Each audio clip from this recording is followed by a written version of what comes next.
Gado tributário da ditadura petista, tudo bom? Eu sou o Bill Pedroso, eu estou aqui com o Lucas Cameron e sejam muito bem-vindos a mais um episódio do Catalácticos, o melhor programa de fake news e teorias da conspiração do universo. O que a gente tem de notícia para vocês hoje? No Brasil, temos uma série de desmandos trabalhistas. Vamos ver como a justiça trabalhista brasileira, que nunca foi boa das pernas, nunca foi exatamente sã, está começando a despirocar pesadamente, perder qualquer tipo de semblante de legalidade ainda e virando um negócio. A gente achou que não dava para piorar, tá piorando. Vamos mostrar isso um pouquinho para vocês hoje.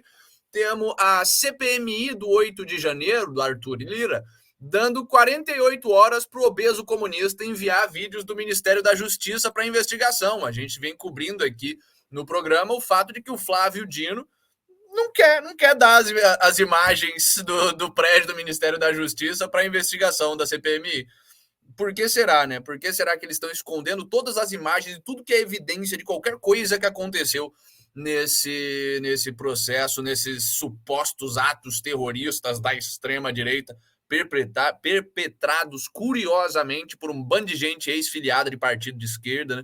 Por que será que eles não querem que as evidências venham a público? Cada um com a sua teoria da conspiração. Temos também o inquérito militar responsável por investigar os acontecidos no 8 de janeiro, apontando uma responsabilidade para o GSI do Lula. Aparentemente, o pessoal do PT, os indicados ao GSI pelo Lula, tiraram, como a gente já sabe, isso já ficou provado na investigação policial e agora a investigação do Exército comprovou de que o pessoal do Lula mandou tirar soldado, mandou tirar a segurança, mandou propositalmente diminuir a segurança ao redor dos prédios ali, levando diretamente aos atos de vandalismo. Quase como se eles já estivessem esperando isso, quase como se eles quisessem que isso acontecesse, quase como se eles tivessem abertamente, explicitamente, deliberadamente planejado esses atos terroristas fake. Temos o Andrei Rodrigues, o diretor geral da Polícia Federal, mostrando um exemplo de como levar a sério o seu cargo público de polícia e falando que quer entrar por Guinness Records, pro livro do Guinness, o livro dos recordes mundiais, por números de pessoas presas em uma operação da polícia. Ele está orgulhosíssimo do fato de que esse cão do Estado maldito, junto com os seus funcionários, prenderam mais de 2.000 cidadãos honestos em flagrante e está tão orgulhoso disso e é tão profissional que ele está em contato com o livro dos recordes para ver se ele entra ali e tira uma fotinha. Porque o que a gente sabe, a gente sabe como esse pessoal funciona. Eles gostam de imagem, eles gostam de puxação de saco, eles gostam de holofote. Temos também o Domingos Brazão sendo novamente investigado por matar Marielle. Domingos Brazão, miliciano de longa data ali do MDB do Rio de Janeiro, que inclusive fez campanha, apoiou a Dilma na tentativa de eleição dela, mas pode ter certeza que quem matou Marielle foi o pessoal do Bolsonaro mesmo. Vamos, tomara que seja a última vez que a gente esteja dando notícia dessa mulher aqui no programa, porque, porra, morreu tarde e continua enchendo o saco ainda, defensora de bandido.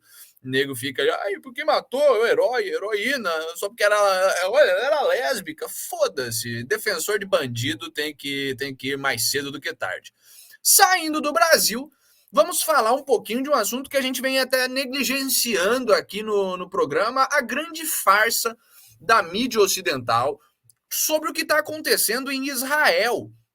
A gente já chegou a noticiar o caos que está rolando em Israel. O Netanyahu basicamente está já passou uma lei diminuindo o poder da Suprema Corte, o poder da Suprema Corte indevido. A gente viu, inclusive, que é uma medida extremamente razoável. Ele quer tirar da Suprema Corte o poder de legislar. Olha só, o judiciário não pode legislar. Parece um país que a gente conhece, né? Quem dera a gente tivesse algo assim no Brasil. Vamos ver os detalhes disso.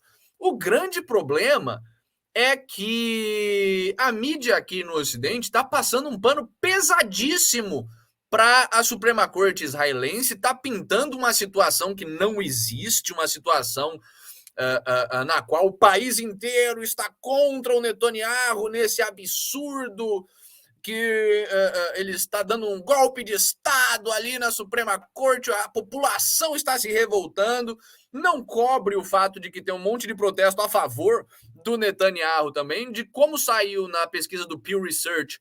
Hoje, metade do país apoia pesadíssimo o cara. Vamos dar uma olhadinha exatamente, aproveitar que agora a Suprema Corte está se reunindo para deliberar o que fazer, vai fazer uma, como é que se diz, vai ouvir petições sobre a lei passada pelo Netanyahu, basicamente vai se articular para tentar derrubar essa lei. Vamos ver exatamente o que é a lei, o que o Netanyahu mudou, por que está rolando esse caos e por que a mídia ocidental está enchendo o seu ouvido de balela e como é que isso tem vários paralelos com o que está acontecendo no Brasil. O Netanyahu está se mostrando basicamente um Bolsonaro que soube se articular melhor. Enfim, temos também o Brexit de Schrödinger. Lembra do Brexit? Aquela votação que rolou no Reino Unido, na qual o povo, a população do Reino Unido decidiu sair da União Europeia, decidiu tomar a decisão, é isso, né? Mas tomou a sábia decisão de sair da União Europeia, esse órgão de gente centralista que busca acabar com os Estados-nação europeus em nome de um ideal bizarro. Pois é, aparentemente o Deep State está se articulando para desfazer o Brexit na canetada, basicamente. Eles estão começando a preparar a narrativa de que o Reino Unido se arrependeu do Brexit. Duas coisas aconteceram de ontem para hoje. A primeira é que o Reino Unido, Rishi Sunak, foi tentar conversar individualmente com cada país europeu a respeito de o que a gente faz agora. Bom, o Reino Unido saiu da União Europeia, em breve nós vamos ter que decidir, nós não vamos mais operar em termos de comércio, regulamentações e afins no nosso comércio pelas diretrizes da União Europeia. Vamos todo mundo conversar aqui, vou conversar com a França, vou conversar com a Alemanha, vou conversar com a Polônia, vou conversar com a Hungria, vamos conversar para ver o que a gente vai fazer. Na ausência da União Europeia, como é que a gente comercializa, se a gente faz uns acordos bilaterais para acabar para diminuir barreiras tarifárias, para diminuir fiscalização e afins. E a União Europeia, os centralistas de Bruxelas ficaram putos, emitiram um comunicado pedindo para os países ignorarem completamente as tentativas unilaterais da Inglaterra e basicamente falou, a Inglaterra, você saiu da União Europeia, mas a União Europeia não saiu de vocês. Se vocês quiserem negociar com a Europa, vocês não vão poder negociar entre países, vocês têm que negociar diretamente com nós, a União Europeia. E, curiosamente, ao mesmo tempo em que essa atrocidade jurídica ocorre, essa atrocidade política mais do que jurídica acontece, você está começando a ter umas pesquisas publicadas por órgãos como o YouGov, órgãos governamentais que já se mostraram, que erraram todas as previsões e pesquisas a respeito do Brexit, que já se mostraram completamente menos confiáveis que o IBGE, para vocês terem uma noção, falando que o Reino Unido se arrependeu, a população britânica se arrependeu massivamente do Brexit. Podem ter certeza que em breve eles vão falar do Reino Unido entrar novamente na União Europeia, justamente agora, onde eles aprenderam, onde o Deep State globalista aprendeu a fraudar a urna direitinho. Enfim, essa situação maldita se desenhando. Por fim, temos um retrato da decadência americana hoje. Temos na fronteira do Arizona 10.000 imigrantes ilegais apreendidos em uma semana. 1.000 imigrantes ilegais a mais do que na semana passada. Quer dizer, o negócio está escalando tão rápido que só na semana passada foram 9.000 imigrantes ilegais apreendidos em uma semana, é mais de 1.000 por dia. E na semana seguinte, essa semana, já a semana passada, no caso, né, da retrasada foram 9.000, na passada foram 10.000, já tá crescendo 1.000 por semana essa bagaça, a situação lá embaixo de fato está se degenerando pesadíssimo.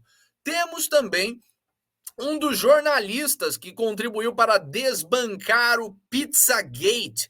Pizzagate foi uma teoria da conspiração que rolou ali, que na verdade de conspiração não tinha nada, mas que rolou de quando vazaram os e-mails da Hillary Clinton. Não sei se vocês lembram que a Hillary Clinton tomou zero cuidado com os seus e-mails, estava mandando e-mail de governo no e-mail pessoal dela, vazaram os e-mails dela. Tinha um monte de falcatrua ali que o FBI rapidamente tentou apagar, e dentro disso existiam várias mensagens e alusões ao tráfico de pessoas e à pedofilia, e a círculos de pedofilia, tráfico de crianças, todo esse negócio que o Sound of Freedom está retratando e a esquerda de Hollywood está despirocando. Pois é, duas coisas aconteceram desde então, né? Desde que o FBI afundou essa investigação, disse que era teoria da conspiração. A primeira é que um dos políticos implicados nesses e-mails de fato foi preso por pedofilia, e agora que a gente tem hoje para você é que um dos jornalistas encarregados de desbancar a teoria da conspiração do Pizzagate foi preso por pedofilia também. Quem diria que um bando de pedófilo que foi implicado em um escândalo de pedofilia ia falar que é mentira, de que não tem círculos de pedófilo, que não tem problema nenhum de pedofilia, não é mesmo? Por outro lado, sempre confiei na integridade moral de pedófilos. Eu sempre achei que se, uma vez que você pega o pedófilo e fala, ih, foi mal, fui eu, de fato temos um círculo de pedofilia global e uma conspiração de tráfico de crianças, foi mal aí, pessoal, vamos preso. Não, o pessoal realmente tá botando o pedófilo para investigar casos de pedofilia, meu Deus do céu. E por fim, por alguma razão... Que nem botar o Flávio Dino para cuidar dos casos do 8 de janeiro, né? Pois é que nem botar o Lula para cuidar da Lava Jato. Enfim, temos, por fim, a confiança do americano no exército americano atingindo seu patamar mais baixo desde 1997. Vocês terem noção da magnitude disso aí. 2001, depois do 11 de setembro, depois que a Al-Qaeda, com a ajuda do governo americano, pegou um monte de avião e começou a fazer atentados terroristas, derrubou o World Trade Center, mostrou que o americano não estava nem um pouco seguro. A confiança do americano médio no exército americano estava maior do que ela está agora. Então, enfim, retratos da decadência, do declínio político e social americano. De notícia, é isso que a gente tem para vocês. Muitíssimo boa noite para o pessoal que está chegando aí. E antes da gente passar para as nossas notícias do dia, vamos aos nossos follow-ups. Temos bastante follow-up hoje, alguns interessantes, outros mais ou menos, começando por alguns que são óbvios e que sempre... daquelas coisas que todo dia sim, dia não a gente noticia, mas que é importante a gente mostrar que ainda está acontecendo. E o primeiro é perseguição ao Bolsonaro. Mais. Não adianta o pessoal mandar... Quer dizer, adianta o pessoal mandar Pix. Eu, pessoalmente, não mando Pix para político, eu tenho mais o que fazer com o meu dinheiro. Mas, assim, respeito a escolha de quem decidiu mandar o Pix. E adianta, é necessário, inclusive, porque os caras estão indo atrás do Bolsonaro pesadíssimo. A gente já mostrou vários casos de perseguição financeira ao Bolsonaro, de perseguição até em termos de comprometer a segurança dele e da família dele, que esses ditadores petistas estão perpetrando. E agora mais uma, o TSE multa o TSE, que tem bastante moral, né? Pessoal, que o árbitro que torceu para um time a eleição inteira, TSE multa o Bolsonaro em 55 mil reais e manda ele comprovar gastos com o bicentenário, porque aparentemente os caras eles não decidiram investigar quer dizer, o TSE não devia nem estar investigando gasto, né? Quem investiga gasto é o TCU, é o Tribunal de Contas. Mas, enfim, não faz mais sentido, não adianta a gente querer ver sentido, ver algum semblante de lógica e razoabilidade na lei brasileira. Os caras estão querendo investigar os gastos do Bolsonaro também com aquele 7 de setembro maravilhoso que se fez no Brasil. Temos mais perseguição ao Bolsonaro, a PGR, a Procuradoria-Geral da República, solicitando relatórios sobre Covid à ABIN para apurar denúncia contra o governo Bolsonaro. Quer dizer, a PGR basicamente está fabricando um crime e depois tentando emplacar. Eles querem que a ABIN libere todos os relatórios que a ABIN fez sobre a pandemia de Covid-19 durante a gestão do Bolsonaro para eles. Por quê? Porque eles querem emplacar a ideia de que se a ABIN informou alguma coisa ao Bolsonaro e o Bolsonaro não agiu de acordo com as recomendações da ABIN, ele é culpado pelo genocídio do Covid no país. Como se o Bolsonaro não estivesse acima da ABIN, né? Como se não fosse ele, o chefe do executivo, o chefe da ABIN, que tem o poder discricionário dado por nós, o povo, para acatar ou ignorar as recomendações da ABIN. Lucas? E eu peço desculpas se eu sou ignorante ou alguma coisa assim, mas por que a ABIN teria que estar mexendo com questão de pandemia? Ela não é do serviço de inteligência, não tinha que estar lidando com ameaças à segurança ameaças nacional. Externas, né? Sabe? Pois é. Mas a gente sabe qual que é, de fato, o papel da ABIN. É fabricar documento, forjar razão para prender gente e, mais do que qualquer coisa, obedecer aos americanos. Então... E tem um fator também que eu acho que tem aí que não pode ser ignorado. Tem na história dessa maravilhosa instituição que é a ABIN, né, a Agência Brasileira de Desinteligência, onde tem um ex-agente da ABIN que ele pegou assim, ele julgou no ventilador tudo que ele fez. Ele tem uma série de protocolos de seguranças. Não que ele fez, tudo que ele viu acontecer. E ele fala que o maior erro do regime militar, entre todos os erros cometidos, foi ter criado o SNI, que era pré-ABIN, e que depois, na redemocratização, virou ABIN. Porque aquilo ali virou uma quimera, virou um monstro, virou o Deep State brasileiro, assim, desde a época da ditadura.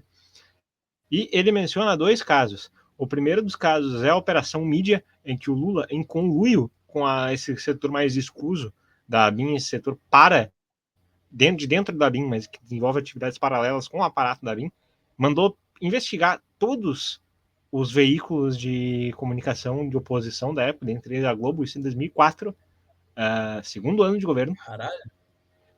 E aí você entende. Eu não vou lembrar o nome, bota aí, a gente abre a caixa preta da ABIN. Sabe, se botar no Google vai aparecer o livro dele. Eu vi ele no podcast uma vez. Uma das coisas que ele fala é da Operação Mídia. E isso fez eu entender na hora. Eu ter me lembrado desse episódio fez eu entender na hora, porque de imediato, Reinaldo Azevedo, Marco Antônio Villa, que curiosamente estão vinculados de forma indireta a partidos políticos, Marco Antônio Villa até saiu deputado estadual, deram esse giro de 180 graus depois que o Lula se articulou com o Deep State de novo. Sabe? Porque deve ter informação pra caramba da época da Lava Jato, de informação privilegiada que esses caras receberam para ficar repassando e queimando o PT na mídia, sabe? Dentre outras coisas, fazendo só uma especulação. A segunda coisa, para você entender o quanto que a ABIN é parasitária na política brasileira, é a Operação Satyagraha de 2007, onde eles fizeram vários grampos ilegais, inclusive em ministros do STF. Sim, eu achei aqui o nome do cara é André Soares. Vamos deixar o link desse podcast que você viu e do livro dele aqui na Amazon para o pessoal no grupo do Telegram. Mas isso não me surpreende, porque isso é uma regra básica da ciência política. Agência de serviço secreto é sempre uma praga política, sabe? Uma das coisas mais importantes para qualquer coisa do governo e do serviço público é o princípio da publicidade. Violar o princípio da publicidade é uma das aberrações mais, talvez pior do que a criação do Banco Central, assim, em termos de aberração política. Você está literalmente criando um pedaço do governo que é completamente imune ao escrutínio e ao controle da população. Então, e que não é eleito e que ninguém nem sabe se a pessoa que está lá dentro, operando lá dentro, foi colocada por alguém de virista lá, porque não tem fiscalização nenhuma. Isso é política de sociedade secreta, que é o pior tipo de política que existe, é criptocracia, sabe? É o que a Rússia faz há muito tempo, é o que torna a Rússia, sabe? É o que a CIA faz nos Estados Unidos há muito tempo, o Deep State americano assumiu essa forma e essa natureza nefasta que ele tem por causa da CIA. Enfim, papos para outro programa.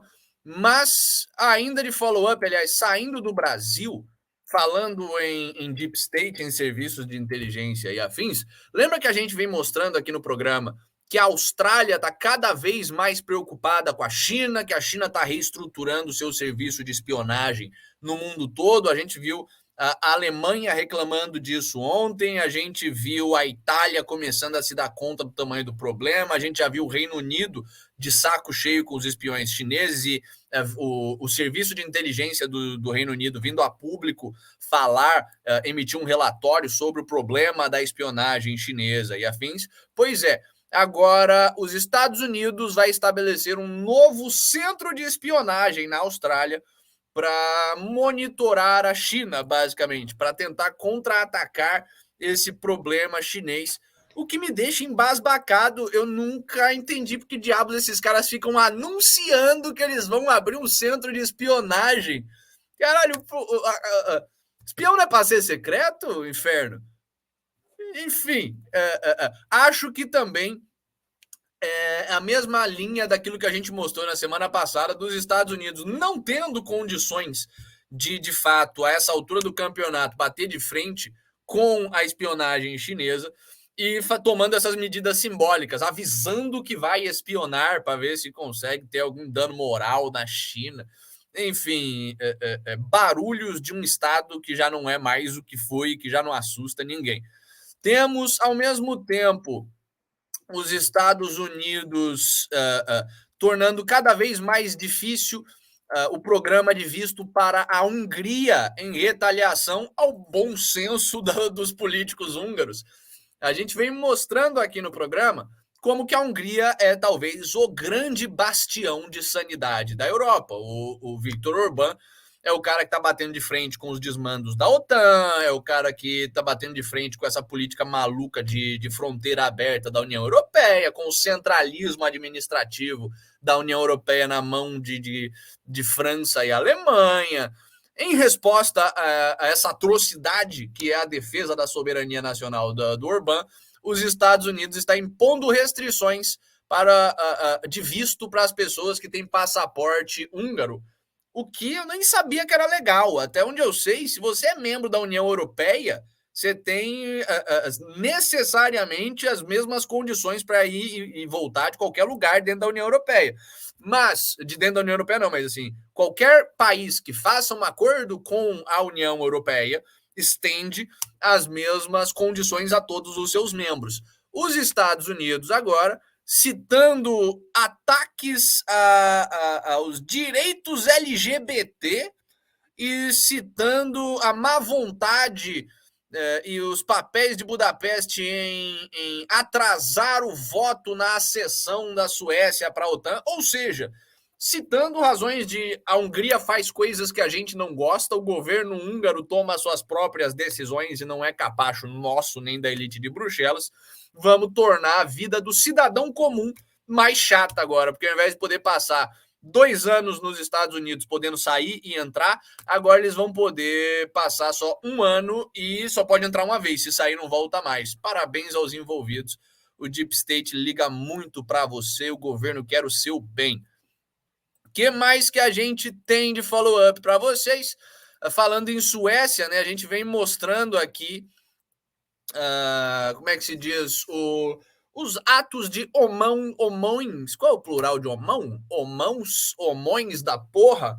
Na Suécia, na Dinamarca e afins, que estão queimando o Alcorão como forma de protesto à imigração islâmica em massa, mais precisamente a colonização islâmica da Europa.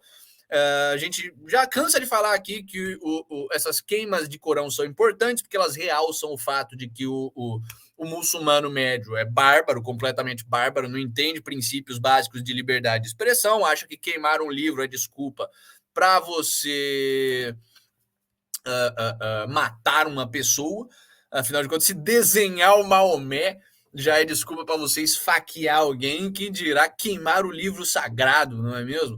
Pois é, a gente vem mostrando que a Suécia está começando a perseguir não os islâmicos, mas o pessoal, o seu próprio povo que está queimando alcorões. E agora eles estão passando, como o Estado sempre faz, medidas emergenciais, nas quais eles aumentam, e temporárias, podem ficar tranquilos, extremamente temporárias, nas quais eles dão mais poder para a polícia de sair revistando, prendendo gente e afins. Eles já começaram a prender imigrantes que estão queimando o Alcorão, e é porque imigrante, foda-se, né? Basicamente, você tem cristãos que fugiram do Iraque e encontraram asilo na Suécia, fazem parte dessas manifestações também, estão queimando o Alcorão. Como eles não têm a blindagem social que um sueco tem, de conhecer gente, de ter dinheiro para pagar advogado e afins, a polícia já está sentando o pau nesses caras e em breve vai sentar o pau nos suecos mesmo. A desculpa deles, o que eles estão falando, é que a liberdade de expressão é liberdade de expressão. Os caras podem queimar o Alcorão, mas quando eles queimam o Alcorão, eles criam um risco para a sociedade e a polícia precisa de mais poder, mais prerrogativas para lidar com esse risco a mais, né? Segundo a Christensen, em um país livre como a Suécia, você tem um grande grau de liberdade, mas com esse grande grau de liberdade vem um grande grau de responsabilidade. Quer dizer, o Christensen é o tio do Homem-Aranha, né? Com grandes liberdades vem grandes responsabilidades. Enfim, tudo que é legal não é necessariamente apropriado. Tentamos promover um tom respeitável entre os países. Ai, olha o tom respeitável entre os países. O consulado sueco foi atacado novamente ali na Turquia. Ele já tinha sido atacado no Iraque, agora ele foi atacado na Turquia. Os muçulmanos estão mostrando legal como é esse negócio de diálogo, de respeito mútuo às liberdades dos outros. Primeiro tacaram fogo no consulado, na embaixada sueca lá no Iraque, agora tacaram fogo tacaram fogo não, mas saíram quebrando tudo no consulado sueco ali na Turquia. É um povo que a gente quer importar mesmo para nossa sociedade. Né? E eles têm um grau de proporcionalidade que é bem interessante, né? Em vez de se pegar cópias da Constituição da Suécia, queimar em ato público na frente da embaixada, não. Vão lá, depredam prédios e espancam pessoas, né? Hospitalizam pessoas.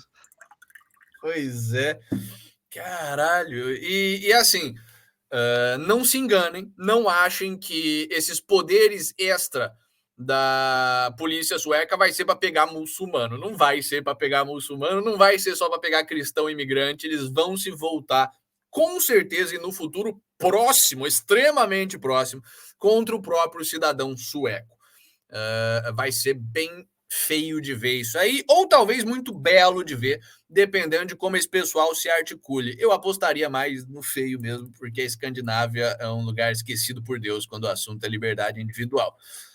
Que mais que a gente tem? Temos o nosso último follow-up. E esse é engraçado. Vocês enchem o meu saco porque eu falo mal demais do Zelensky. Quer dizer, alguns de vocês enchem o meu saco porque eu falo mal demais do Zelensky. Mas, caralho, o que eu vou fazer o quê depois disso aqui? O Zelensky fez um trademark, transformou o seu nome em marca registrada para que as pessoas não possam ganhar dinheiro com a sua imagem, com o seu nome e afins. Ele quer ganhar dinheiro com o nome dele, com a imagem dele, com a merchandising da Ucrânia. Cara, se isso é um líder político que está preocupado com a guerra, eu não sei o que de fato é um líder político bagunçado que está ali só para se promover mesmo. Não vou sair falando mal do Zelensky, não vou sair me estendendo nesse assunto, mas o cara botou a porra transformou ele mesmo em marca para tirar uma grana no meio da guerra. Puta que o pariu. Enfim, encerrando esse assunto. É um cara pragmático, um cara empreendedor, né? Tem ali uma perspectiva o cara é ator. de negócio. Mas isso revela bem o quanto que ele tá levando a sério. Né? Desculpa, só não posso. Isso revela o quanto que ele tá levando a sério essa questão, né? Ele que falava que a OTAN tá mandando o pobre soldado ucraniano, não é ele que tá escravizando. Mas Pois um não, não, moedor não de é ele que tá carne, saindo pela tudo. rua pegando adolescente, botando em van e mandando pra guerra, não. Enfim, chega, não vamos falar, não tem notícia na Ucrânia hoje, não vamos falar mal disso. Vamos entrar para as nossas notícias brasileiras, porque não adianta a gente falar mal da Ucrânia se a gente também tá na merda no Brasil. Mas, antes da gente entrar nas notícias brasileiras, deixe seu like aí, se inscreva no nosso canal, entre no nosso canal do Telegram para você ter, por exemplo, acesso ao livro do ex-agente ali da BIM, do André Soares, do podcast que o Lucas vai mandar para vocês ali. Entre no nosso Instagram para vocês e sigam a gente no Instagram para vocês terem acesso aos nossos cortes. Temos também o nosso canal no Spotify, que já bateu as primeiras 50 escutadas, olha só que maravilha. E temos o nosso Twitter, que agora é X. Vamos ver se o X. Por enquanto tá uma bosta o Twitter, né? Eu não gosto, pelo menos. Mas vamos ver se o Elon Musk vai melhorar essa bagaça. Enfim, vamos para os nossas notícias do dia. Aliás, antes de mais nada, boa noite, né? O pessoal tá chegando agora. Salve pro Ricardo, salve pro Causticidade, pro Vitor Neves, pro Rufus e pro pessoal que tá assistindo a gente na Twitch e no Twitter também. E pro pessoal que tá escutando a gente no Spotify, é um prazer fazer o programa aqui para vocês, trazer essas notícias para vocês. Vamos às notícias. Brasil. Apocalipse trabalhista. Diarista demitida por opinião política recebe indenização de 14 mil reais por danos morais no Mato Grosso. Quer dizer que agora você é obrigado a dar emprego para petista. Cara, segundo a Justiça Trabalhista, segundo o juiz, porque juiz trabalhista não é juiz trabalhista é mafioso, mas segundo o juiz, a demissão foi abusiva e discriminatória. E, de fato, ela é discriminatória. O problema é que, em uma sociedade livre de adultos, você tem o poder de discriminar. Por que eu tranco a minha casa quando eu saio ou quando eu estou dentro de casa? Porque eu tenho o direito de, na minha propriedade, discriminar quem entra e quem sai. Por que eu tranco o meu carro quando eu estaciono ele na rua? Brincadeira, eu sou pobre e não tenho carro. Mas por que se eu tivesse um carro eu trancaria ele na rua? Porque eu, na minha propriedade privada, tenho direito de discriminar quem dirige o meu carro, quem não dirige. Na minha empresa é a mesma coisa. Eu tenho o direito de discriminar quem eu quero que trabalhe na minha empresa, quem eu não quero que trabalhe. E eu posso falar, como a empresa é minha, aliás, se a empresa for minha, porque se for uma empresa de capital aberto, a história já muda, você tem regras entre os sócios, mas uma empresa minha, ou uma contratação pessoal, para uma empregada que vai limpar a minha casa, eu tenho o direito de discriminar pelo que eu quiser. Ninguém tem obrigação de dar emprego para ninguém, ninguém tem obrigação de continuar um contrato de trabalho com nenhuma pessoa, sabe? Eu tenho uma parceria profissional com o Lucas agora. Se o Lucas quiser parar de trabalhar no Catalactus, ele para de trabalhar no Catalactus. Se eu quiser que o Lucas pare de trabalhar no Catalactus, ou se eu quiser parar de trabalhar no Catalactus, eu paro de trabalhar no Catalactus. Troca voluntária, é isso que são trocas econômicas. Mas na cabeça do juiz trabalhista, trabalho é um direito, né? E para começar, já tem aquela quimera do que foi a PEC das domésticas, né? De colocar aquilo sobre CLT que dilacerou a capacidade, a flexibilidade das domésticas de conseguirem trabalhar, sabe? Tipo, isso tornou muito mais difícil, muito mais custoso para quem quer empregar. Tem uma pá, assim como motoristas de Uber que estavam indignados, sempre tem aquela minoria barulhenta que enche o saco e fala que é uma maravilha isso acontecer, mas a maioria detesta esse tipo de entrave, porque dificultou a vida e a contratação pra caramba. Uma mesma doméstica conseguia pegar 4, 5, 6 casas por semana e fazer muito mais do que ela faz estando sob regime de CLT. Pois é, ninguém gosta da porra da CLT, só o vagabundo que quer entrar ali para depois cortar o dedo e talvez virar presidente do Brasil. Esse é o pessoal que gosta da CLT. Mas o trabalhador liberal não gosta. O cara que tá ali na correria, famosa correria, o hustle, o pessoal não gosta da porra da CLT. O pessoal quer trabalhar e não quer que você enche o saco dele enquanto ele tá trabalhando. É basicamente isso que 90% da população quer. Mas, além do fato de que, sendo uma troca voluntária, eu tenho o direito de discriminar quem vai trocar comigo, por qualquer razão, pode ser que eu seja maluco, cara, eu não gosto de gente que tem bigode e eu não vou contratar quem tem bigode. É meu direito. eu posso discriminar dentro da minha propriedade privada quem eu quiser, pela razão que eu quiser. Nos Estados Unidos, isso é, pelo menos, era, né? Agora está sendo corroído, mas na Constituição, pelo menos, ainda diz que você pode negar serviço para qualquer pessoa sem nem precisar explicar o porquê, sabe? E hoje em dia, não na Constituição, na jurisprudência americana, mas isso está sendo corroído, infelizmente. Só que, além dessa razão, além do simples respeito à liberdade e à propriedade privada que está sendo violado, existe uma razão muito, muito, muito boa para não contratar petista. Tá? Petista ativamente conspira para piorar a sua vida. Por que diabos você gostaria de melhorar a vida, de pagar salário e de contribuir para a manutenção da vida de uma pessoa que está trabalhando contra a manutenção da sua vida? Que está trabalhando para empoderar pessoas que vão ativamente trabalhar para tomar o que é seu? Não faz nenhum sentido. A discriminação, ao contrário da minha discriminação hipotética por bigode, que seria o meu direito, mas não faz sentido, a discriminação de petista faz total sentido. Não trabalhem com esse povo, não contratem esse povo, se possível, não vendam para esse povo.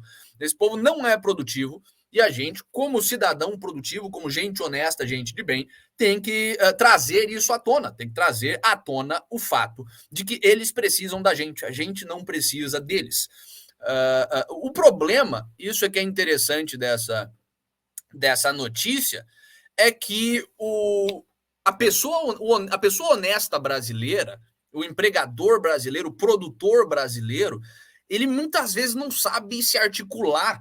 Ele não tem autoridade moral para se impor, sabe? Na hora de demitir, a gente vê que a pessoa estava toda serelepe, né? Boa noite, Tatá, não precisa mais vir trabalhar não, vai vir outra pessoa a partir de amanhã. Quem acha que roubar é bonito, aqui em casa não entra. Maravilha, maravilha. Voto é livre, assim como o meu direito de escolher com quem irá trabalhar para mim. Boa noite, sabe? É uma fala bonita, até mostra que a pessoa entende os princípios de voluntarismo. Aí, na hora que o jornal vai lá e perguntar, e aí, demitiu por quê? A pessoa fica acuada. A gente, como brasileiro, precisa desenvolver essa autoridade moral, sabe? A capacidade de chegar em público mesmo e falar, não, cara, não trabalho para vagabundo. Falar a mesma coisa que ele fala em privado, em público.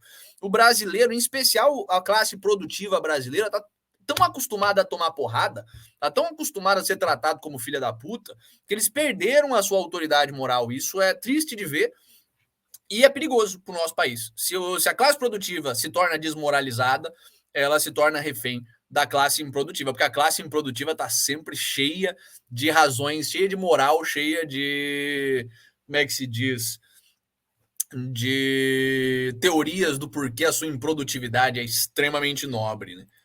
O Calcidade tá falando aqui que a gente tava falando do Twitter. Antes enviávamos um tweet, agora enviamos um cheat, né? Um cheat. Pois é, piadinhas infames. Essa foi boa, essa foi boa.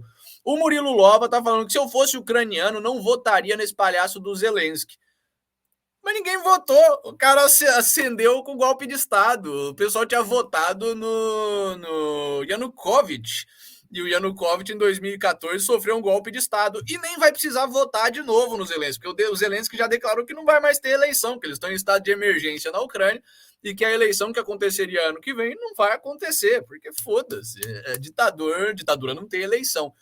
Mas vamos a mais um apocalipse trabalhista. Alexandre de Moraes caça a decisão da Justiça do Trabalho que liberou o passaporte de devedores. Meu Deus! A gente já mostrou, infelizmente, aqui no começo do programa, que o nosso ditador com cabeça de ovo tinha decretado que a justiça podia tomar o passaporte de quem tivesse dívida. Negócio absurdo, sabe? É uma versão mais branda da prisão por dívida, porque a prisão por dívida é cercear o direito de ir e vir de uma pessoa por causa de dívidas. Isso aqui é cercear o direito de ir e vir de uma pessoa por causa de dívidas. A única razão pela qual você pode tomar o passaporte de um indivíduo é se há um risco de fuga do país. E para fazer isso, você precisa fundamentar que há um risco de fuga do país. O Alexandre de Moraes não liga, ele já está vivendo aquele meme lá do juridicamente é impossível, mas foda-se. Ele já decretou que você pode tomar o passaporte de qualquer pessoa que tenha dívida trabalhista, porque empresário tem mais é que se fuder na cabeça desse pessoal. E felizmente, um juiz do Distrito Federal, mas quem foi o juiz? Quando a pessoa faz alguma coisa aqui, um juiz pelo Tribunal Regional do Trabalho, um juiz trabalhista liberou o passaporte do cara. E o Alexandre de Moraes foi lá e desliberou. Falou que o juiz trabalhista estava errado e que o cara tinha que devolver o passaporte à justiça. Meu Deus do céu. Só pode ser fetiche do Alexandre de Moraes. O cara tá se preparando para sair e ele... Não vou deixar. Acontecer isso com o Frutuoso também. Sim, ele gosta de exercer o poder ali. Você acha que você vai escapar do Brasil? Você não vai escapar do Brasil. O que, cara, é o que todo esse pessoal devia fazer. Se você tem capital no Brasil e tem condições de se picar, eu inclusive, acho que temos amigos em comum que já fizeram isso. Façam, liquidem o seu capital e se mandem, porque o Alexandre de Moraes está aí para mostrar que a hora que você quiser fazer isso já vai ser tarde demais. Não pode, eles vão tomar o que você tem, eles vão te impedir de sair, vão te prender, você vai acabar num campo de concentração. Caralho! Salve pro Piuí que tá chegando aí também. Ele falou que já chegou dando like, é assim que tem que chegar mesmo. Catalácticos, você não vai gostar do programa. O programa é uma bosta. O programa só tem fake news e teoria da conspiração, então você já chega, deixa o like antes, que aí quando você desgostar do programa, já deixou o like, tá vendo? Enfim, o que mais que a gente tem? Saindo do apocalipse trabalhista, vamos para a CPMI fake, né? As investigações fake do 8 de janeiro, que também foi um atentado fake. É Brasil, a gente cria mentira em cima de mentira, é maravilhoso. A gente já tinha mostrado que o Flávio Dino estava querendo manter as imagens das câmeras do Ministério da Justiça em sigilo, porque é isso que a gente faz quando a gente tem razão, quer pegar criminosos, a gente mantém todas as informações em sigilo, né? Não. Quem não deve, não teme. Quem está ativamente querendo perseguir criminosos dá todas as evidências, traz todas as evidências a público. A CPMI, liderada pelo Arthur Lira, deu 48 horas, intimou mesmo, deu 48... Arthur Lira não, Arthur Maia, perdão. Deu 48 horas pro comunista obeso liberar a porra das imagens. Peitou o Flávio Dinossauro, falou, parceiro, dá esse negócio, a investigação. O Flávio Dino rebateu. Cadê? Aliás, antes da gente entrar no Flávio Dino, a fala do Arthur Maia é interessante. Não faz sentido nenhum que aquilo que esteja fazendo parte de inquéritos não possa ser do conhecimento dessa CPI. Óbvio. Não posso aceitar que as partes que sejam objeto de determinado requerimento simplesmente tenham o direito de dizer eu não vou atender. Ok, cadê? Se aceitarmos passivamente esse tipo de comportamento, essa CPMI, mais do que fadada ao fracasso, está condenada ao ridículo. E, de fato, está condenada ao fracasso e ao ridículo. Fracasso e ao ridículo, porque no momento em que a CPI, que era para investigar o petismo, a ditadura petista, já toma como nome... Primeiro, foi aprovado pelo próprio governo. Segundo, toma como nome a CPMI dos atos antidemocráticos. Pois é! Você já assume toda a gramática política pró-governo. Então já perdeu a razão de ser aí. É o que eu gosto de chamar de CPI do voo de galinha. Né? Quando você acha que vai. Como é que você vai fazer uma CPI para investigar os acontecidos e aí no nome da CPI você já bota o resultado que você quer que a CPI tenha, né? Puta merda. Mas o Flávio Dino não deixou barato, não, hein? Flávio Dino, cadê? Ele não veio a público falar nada. Quem tá falando são os aliados do Flávio Dino, ou seja, o Flávio Dino sem ter o culhão de falar. O Rubens Pereira Júnior tá falando que... Cadê? Não. Elisiane Gama diz ter conversado com o Flávio Dino, que teria demonstrado boa vontade em compartilhar as imagens. Tão boa vontade que ele não compartilhou, né? Normalmente, quando eu tenho boa vontade para fazer alguma coisa, eu faço essa coisa. Eu não falo que eu tenho boa vontade e depois não faço. A cronologia dos eventos é a primeira vez pediram encarecidamente para o Flávio Dino, ele disse que não ia dar e debochou da situação, e agora vem essa resposta ele intimando para dar 48 horas. Né? Mas ele não vai ser obedecido ao Alexandre de Moraes em março, inclusive não tantas palmas, assim, né, pro jornalismo mais bolsonarista, que está reavivando essa notícia como se fosse agora, do Alexandre de Moraes de março. Mas em março ele já falou que não ia dar, e é isso aí, ficou por isso mesmo, sabe? Essas intimações, Sim. elas não são tiros na água, sabe? Sim, se, E se você a tá no meio de... Suprema Corte é corrupta e tá do seu lado, tá do lado do pessoal que cometeu o crime, então você vai apelar para quem? Você vai dar ordem judicial para quem? Sabe? Não faz nenhum sentido. Só que o interessante dessa vez é que o Flávio Dino respondeu um tom violento. Segundo a Elisiane Gama, a CPMI teria entre seus integrantes investigados por participação nos atos democráticos. Ou seja, não vamos dar o vídeo não, e assim, tem gente aí dentro que a gente vai investigar. Então, sabe, que porra é essa? Que porra é essa? Eu posso te mijando no cachorro ao quadrado, já dentro da máfia deles, em meio de disputinha interna, eles já estão tentando prender quem está sendo encarregado de investigar coisas suspeitas. Né? Mas não é a única coisa que está acontecendo com a CPU e Costa Pimenta Ancap está falando, Flávio Dino sentou em cima da fita de VHS, agora ninguém vai tomar essa porra, não, ninguém mais vai ter acesso aos vídeos. Flávio Dino comeu os vídeos, basicamente. O Murilo Lova tá falando que clínicas de eutanásia, tá dando aqui uma notícia pra gente, clínicas de eutanásia estão sendo inundadas de transgêneros arrependidos da cirurgia. Vamos investigar isso aí e trazer para vocês com detalhes amanhã. Mas, não vocês acham que terminou? Hoje tem combo da CPI do 8 de janeiro. Inquérito militar aponta o que o inquérito policial já tinha apontado, a responsabilidade do GSI de Lula pelos atos golpistas, pelos atos de vandalismo ali nos prédios públicos. Por quê? Porque, como todo mundo já sabia, como o inquérito policial já tinha esclarecido e agora o militar confirmou, o Carlos Feitosa Rodrigues, nomeado pelo... Não, calma. A secretaria liderada pelo Carlos Feitosa Rodrigues, não é ele. Cadê? Como que é o nome do filho da puta? Indício de responsabilidade. Cadê? Qual era o nome do cara que o Lula tinha indicado pro GSI? Gonçalves Dias? Isso, o Gonçalves Dias. O Lula tinha, de fato, o Gonçalves Dias tinha sido indicado pelo Heleno, tinha sido mantido pelo Lula, e era responsabilidade do Gonçalves Dias fazer a segurança dos prédios no meio das manifestações. Se você tem manifestações e você, sendo o Lula, já está com essa narrativa da antidemocracia, de que vão atacar aqui os prédios, que esse pessoal é um bando de vagabundo, golpista e afins, o que você vai fazer? Você vai aumentar a segurança, você vai instruir o seu gabinete de segurança institucional a aumentar a segurança dos prédios públicos. Correto? Correto. O que você vai fazer se, na verdade, o que você quer é forjar um atentado para usar ele de desculpa para aumentar o seu poder político? Você vai diminuir a segurança, que foi exatamente o que o Gonçalves Dias, ministro do GSI do Lula, fez.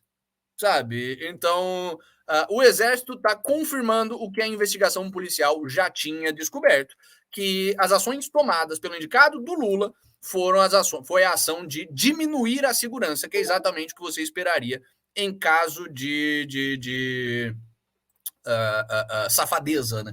O Paulo Leite aqui está falando, aliás, bem-vindo, Paulo Leite. Acho que é a primeira vez que ele cola no programa, ou que cola no chat, pelo menos. É sempre muito bom a gente ver gente nova chegando. Ele falou, engraçado esse 8 de janeiro quase igualzinho ao 6 de janeiro nos Estados Unidos, no mesmo tipo de transição da direita para a esquerda e afins. De fato, não é engraçado, não é nem engraçado, é o que a gente vê sempre, a esquerda brasileira aprendendo com as falcatruas da esquerda americana e colocando ela em prática. Às vezes isso não cola, como quando a gente mostrou uns meses atrás a esquerda brasileira tentando emplacar a narrativa americana de que o negro não nadava por razões de racismo estrutural, sendo que o Brasil tem o Rio de Janeiro e a Bahia, onde só tem negro que nada, basicamente. Mas às vezes isso cola, como é o caso do 8 de janeiro. é a mesma coisa, é o mesmo tipo de false flag política. E, assim como o 6 de janeiro, o Tucker Carlson revisou as filmagens e mostrou que foi fake, que todas as interações foram pacíficas, que a mídia fabricou aquele escândalo, que as pessoas, o segurança que disseram que tinha sido morto durante os protestos, na verdade, estava vivinho da Silva ali, foi morto depois, provavelmente pelo próprio Deep State americano. Pois é, no Brasil é a mesma coisa. O 8 de janeiro foi uma cópia fiel do 6 de janeiro americano, e como cópia fiel, também foi uma puta fraude. Então, assim, não é por acidente, é o modus operandi da esquerda. A nossa esquerda é mais atrasada, é mais tosca que a deles. Não, vale lembrar que tamanho grau de tosquice, porque pelo menos não deixaram vazar a informação de filiados aos democratas do 6 de janeiro, né? Coisa Pelo que menos. Aqui. Não, coisa pior que rolou, aqui no até Brasil. isso rolou igual, até isso rolou igual. Você Sério? teve os caras. Sério. Você teve aquele. Qual que foi aquele maluco que ficou famoso porque quebrou a janela? Eu esqueci o nome dele, era democrata, sabe? Enfim, até nisso foi parecido. Você teve democrata que estava envolvido, se confirmou o envolvimento de gente que era registrada ao Partido Democrata ali, igualzinho aqui no Brasil. A gente viu que todos os vândalos eram ex-filiado do PCdoB, ex-filiado de PSOL, ex-filiado de MST e afins. Cara, já dava para ver pelas filmagens, eles tinham cara de vagabundo do MST. E mas... aquela é sensacional, né? O cara pega, olha, ajeita a camisa, né? Pra ficar bem claro, Bolsonaro, presidente. O repórter da ali, Reuters aí depois... chega ali atrás com a câmera, né? Meu Deus. Sabe, é muita safadeza, velho. Mas vocês acham que acabaram por aí? Que acabou por aí o negócio da CPI? Que acabou por aí os problemas do 8 de janeiro? Eu falei que hoje é Congo do 8 de janeiro, então não acabou, não. Diretor-geral da Polícia Federal quer registrar recorde de prisões do 8 de janeiro no Guinness Book. Isso sim é um servidor público que se leva a sério, que respeita o Estado brasileiro, que respeita a sua função. Andrei Rodrigues. Vamos botar a cara desse filho da puta aqui na tela, calma. Andrei Rodrigues. A cara desse filho da puta. Tem cara de broxa, velho. Cara de broxa. Mas, enfim, esse maldito quer registrar o recorde de prisões. Ele não só contente em ser um cão do Estado, um cão da ditadura brasileira que prendeu gente inocente que estava protestando por ter os seus direitos políticos ignorados, por ter o processo democrático que já tem todas as suas falhas subvertido, não contente em ser um cão do Estado, esse broxa tá querendo ganhar biscoito, tá querendo registrar no Guinness Book que ele prendeu a maior prisão de pessoas em flagrante por crime da história. Olha só, venho aqui, me deem uma bolacha, me deem um holofotezinho. Puta merda, cara, nada é tão baixo quanto funcionário público fracassado que começa a tentar ter essa sensação de fama e poder por esses meios escusos. Poder abusando do cargo dele de diretor da Polícia Federal e fama com essa coisa ridícula, essa ação ridícula de tentar entrar pro Guinness. Cara, prisão deveria pelo menos ser alguma coisa séria, né? Mas não, na cabeça desse brocha. Como é que diz? É coisa para você bater palma. O Rui Costa tá fazendo comentários aqui, mas eu não vou. Comentários muito bons, inclusive, que parecem verossímeis, dizendo que o cara tem. Vou fazer a versão light, né? Tem cara de cuck, tem cara de corno manso esse maluco. Mas vamos para a nossa última notícia brasileira e que, pelo amor de Deus, vamos rezar para ser a última notícia de Marielle. Na moralzona, já demoraram para matar essa maldita e agora ficam tentando reviver ela o tempo inteiro, sabe? Basicamente, o caso Marielle. Suspeitos de envolvimento no assassinato temiam prisão de Domingos Brazão. Basicamente, você tá rolando ainda investigação de quem matou a porra da Marielle, como se a morte de alguém que está envolvido até o talo com o tráfico de drogas, a morte de alguém que defende vagabundo, que sobe morro para falar com o traficante e afins, fosse um grande escândalo, fosse uma grande incógnita, né? Como morreu? Morreu a pessoa que andava com o criminoso, o assassino? Ué, mas A polícia está tentando fazer o seu trabalho, tentando pegar quem foi que matou essa porra. Infelizmente não para dar um prêmio, né, mas para de fato prender a pessoa. E o nome do Domingos Brazão, o tempo inteiro, desde o começo da investigação, vem subindo. Dessa vez, eles... Por quê? Porque ele estava sendo investigado pela Marielle, pelo Freixo lá.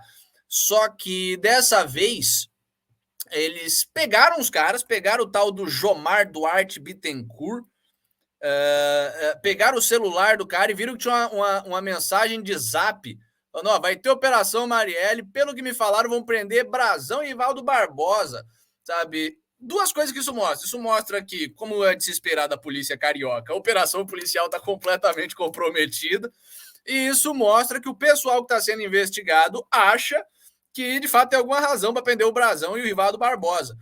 O interessante disso, e o interessante do fato do Domingos Brazão ser, desde o começo da investigação, o cara mais cotado para... mais cotado, mas parece que estão tentando contratar o maluco, né? Escalar para a seleção brasileira. O cara mais cotado para ser o assassino ou o mandante do assassinato da Marielle é um miliciano de longa data ali do Rio de Janeiro. O cara tá desde a década de 90 envolvido com milícia, com esquema e afins. E aí você pensa, pô, miliciano Bolsonaro, certo? Não, o cara é um miliciano do MDB, um miliciano da oposição ao governo Bolsonaro, um miliciano que apoiou a campanha de reeleição da Dilma, o que só aponta para o fato de que provavelmente isso é rinha interna entre esquerdista e narcotraficante mesmo, que a gente sempre achou que fosse, sabe? Sim, e vai ver onde é que estava o MDB do Rio de Janeiro em 2010, 2014, 2018, sabe? Quem é que estava apoiando, sabe? É aquela coisa, assim, para quem não entende como é que funciona as milícias do Rio de Janeiro, apesar de terem vinculado, porque o Bolsonaro foi lá, premiou fulano, ciclano, aquele imbecil do Padilha, o cara que produziu Tropa de 22, teve a capacidade de falar, não, quem votou no Bolsonaro sabia que estava votando em milícia, o Moro não sei o que, sabe?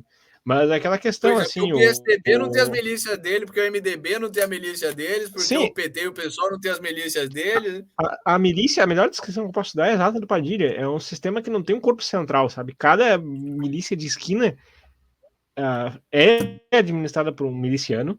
Esse miliciano eventualmente percebe outros milicianos que ele pode se fechar e formar conexões. E se tem choque de interesses, ele dá um giro de 180 graus, manda o cara para casa do caramba. E geralmente eles estão concentrados em dois partidos: União Brasil, né? Que inclusive eu não sei que raios o Kim Kataguiri, o anticorrupção, tá fazendo também no União Brasil, né? Não sei, não sei. E o MDB, sabe? Você tem essas intersecções. E não é de se espantar que o MDB tá cheio de miliciano. O MDB é o partido mais sem critério para membros do Brasil. É justamente o partido famoso por ser o grande partido de centro fisiológico, onde qualquer um que traga a voto é bem-vindo. Aqui no Sul é mais comum, mas teve traficante em 2016 que foi preso com o bloco de maconha com foto do Bolsonaro, perguntaram por quê, foi no Paraná. Ele falou, não, porque tá aí o cara que vai dar um jeito no Brasil, sabe? Você vai ter, pelo caráter localista da liderança miliciana, ele vai ter a preferência política dele, não quer dizer que a pessoa esteja diretamente associada. No caso do MDB ali, a coisa pega mais embaixo, porque não é só um cara do MDB que apoiou a Dilma. Não, essa foi a diretriz do MDB estadual, do MDB estadual. Não só em 2018 e 2014, em 2010, 2014, 2018, continuou sendo 2022, mesma coisa do União Brasil. Sabe o que o União Brasil tinha como candidata? A Simone Steppe, e a Simone Steppe foi lá e depois apoiou Não, o MDB era Simone Steppe e a União Brasil era aquela Soraya Torniquete lá. Sim. Então, essas são as diretrizes, sabe? Aí não dá para negar que tem a relação direta entre o governo. Uma coisa é um líder local que está pipocando fisiologicamente, cada 4 anos troca de partido, cada 2, né? Porque tem a eleição estadual e a municipal, que foi o que aconteceu com os milicianos que eventualmente apoiaram o Bolsonaro, caras que não tinham vínculo com uma diretriz partidária, ao contrário dos milicianos que apoiaram o PT e que estão nos quadros do PT hoje. E do MDB e do PSDB até hoje, né? Mas, enfim, Vamos ver se a gente consegue enterrar essa porra de vez. Vamos ver se a gente consegue parar de falar da Marielle, sabe? É alguém que já foi tarde mesmo, que nunca fez nada de bom pro país, que não acreditava em propriedade privada, que defendia vagabundo. Teve uma contribuição dela de forma involuntária, que tem um perfil que é a Preta Opressora, que é uma gordinha engraçada pra caramba, daí ela foi lá com a camiseta Marielle Vive, enchendo o saco e tirou uma foto com a Maria do Rosário, a Maria do Rosário não percebeu.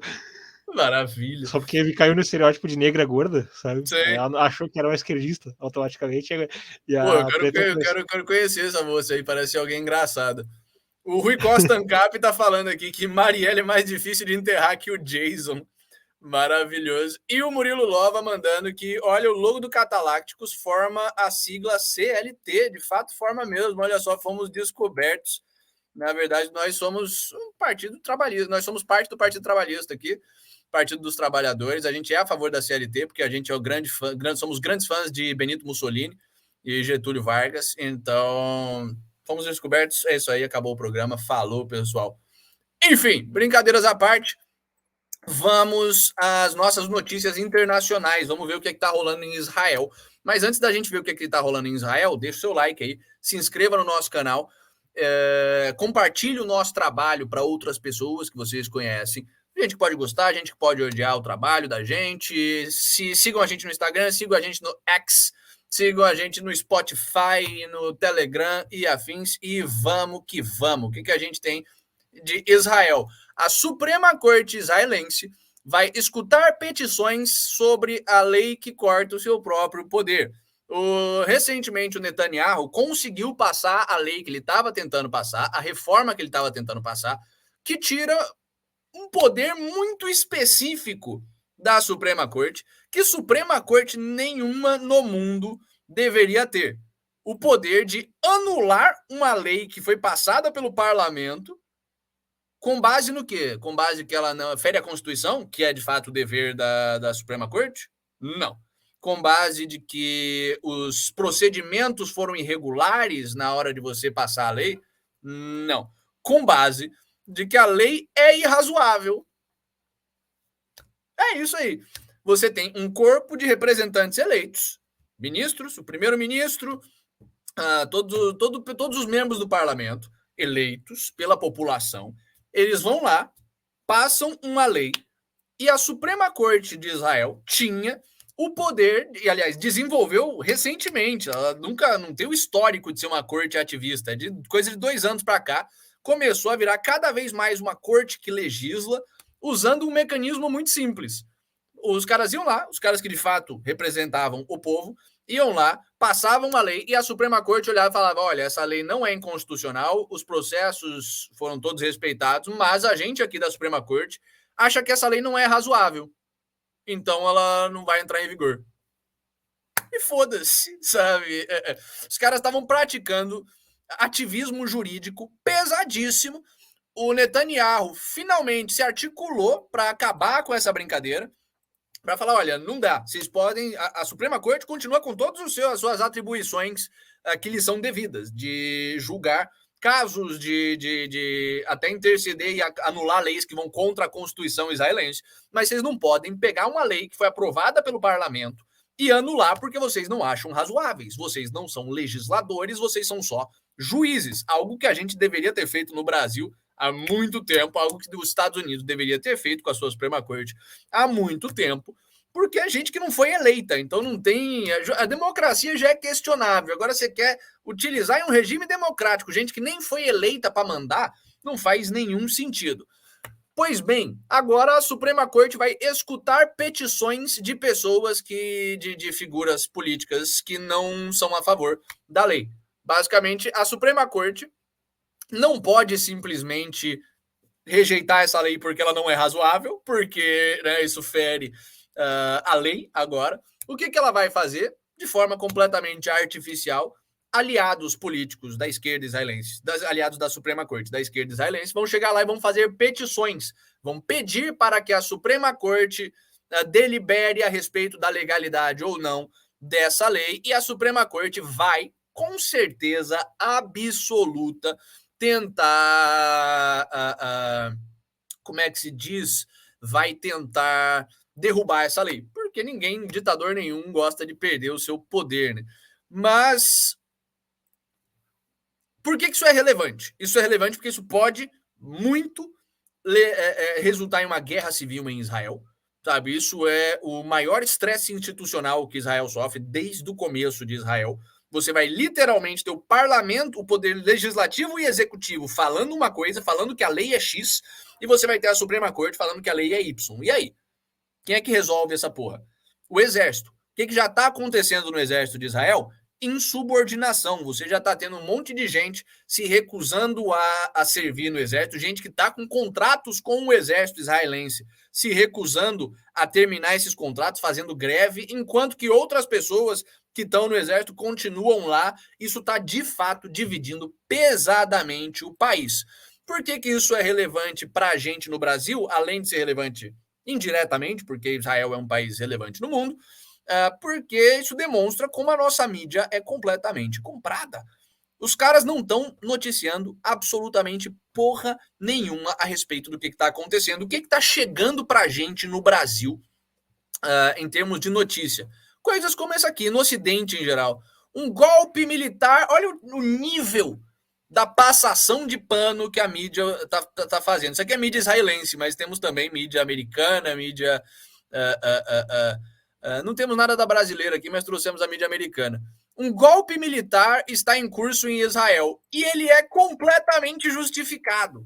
Quer dizer, o pessoal está querendo passar pano para golpe militar, para a Suprema Corte cooptando pedaços do exército para se sobrepor ao poder legislativo. Temos o New York Times usando o Alexandre de Moraes como exemplo do que a Suprema Corte israelense deveria estar fazendo. É isso mesmo. Por New York Times, o pessoal da Suprema Corte israelense tem que se comportar como o Alexandre de Moraes. É isso mesmo. Daí você tira a validade da política desse pessoal, né? E eu acho que isso fica... Eu posso estar entrando numa vibe meio conspiracionista, já que essa é a palavra da moda, mas eu acho que isso aí é a preparação para a legitimação do golpe lá em Israel, do mesmo jeito que foi o golpe aqui no Brasil, sabe? Tipo, você cria a cama ideológica discursiva para depois meter o talagaço. Sim. E a mídia está pintando isso. Quantas vezes vocês já viram vídeo de manifestação a favor do Netanyahu? Nenhuma, eu garanto, porque isso não está saindo na mídia brasileira. Só saem as manifestações ali contra o Netanyahu, contra o golpe que ele está dando na Suprema Corte, fazendo com que a Suprema Corte só possa fazer o trabalho de judiciário mesmo e não de legislativo. Pois é, saiu, e isso é que é o mais interessante do que a gente vê noticiar hoje, saiu hoje uma pesquisa do Pew Research Center, um dos poucos centros de pesquisa até hoje confiáveis. E o que o Pew Research constatou? Que o país está divididaço. Você não tem uma maioria do país contra o Netanyahu. Você tem 91% do pessoal que votou contra o Netanyahu sendo contra a coalizão atual, ou seja, um índice de desaprovação de 91% de quem votou contra, ou seja, você tem 10% que 9% que votou contra, mas agora se arrependeu e está meio que a favor ou neutro, e você tem 97% do pessoal que votou a favor e que elegeu a coalizão que está no poder, que continua a favor da coalizão que está no poder, a favor do Netanyahu, a favor do grupo que está no controle, na situação do parlamento. Ou seja, mais da metade do país está a favor do cara. É a situação igual à do Bolsonaro no Brasil. Mais da metade do país está a favor do cara. Ele está fazendo algo completamente legítimo, que é tirar da Suprema Corte o poder de legislar, que eles nunca deveriam ter em primeiro lugar. E você tem a mídia ocidental já começando ali a preparar o golpe de Estado, a dizer que é ok você ter um golpe militar para tirar o Netanyahu, a dizer que a maioria da população está contra e afins. E aí você vai, como se não fosse o suficiente, você vai olhar quem de fato está a favor do Netanyahu. A direita, e tanto o pessoal mais religioso quanto o pessoal levemente religioso está a favor do Netanyahu. Ou seja, não é a narrativa não é verdade a narrativa que a mídia ocidental está tentando pintar de que só a extrema-direita hiperreligiosa está a favor do Netanyahu e da sua coalizão. Não.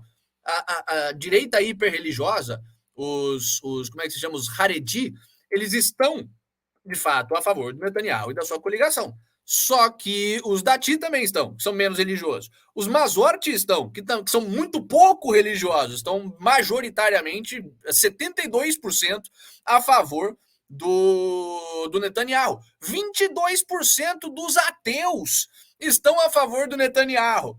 Quer dizer, quem é que está contra o Netanyahu? 76% dos judeus não praticantes, basicamente, dos ateus, e 90% dos árabes. Quer dizer, quem está contra o Netanyahu é árabe e o pessoal mais radical da esquerda. E realmente a mídia ocidental acha que é uma boa ideia ficar insuflando golpe de Estado e guerra civil ali no Oriente Médio. A gente sabe. Por que isso está acontecendo? A gente já vem noticiando aqui o afastamento de Israel e do Netanyahu, em específico, da agenda americana. Os Estados Unidos estavam ali tentando apaziguar Israel, tentando fazer com que Israel não trocasse ideia com a Rússia e com a China. Israel pediu ajuda aos Estados Unidos com a questão iraniana, pediu para os Estados Unidos intervir, porque o Irã estava completando o seu projeto nuclear. Os Estados Unidos não fez, abandonou seu aliado histórico, Israel. Israel começou a ficar cada vez menos ligado aos Estados Unidos. Isso, para o Deep State americano, não pode acontecer.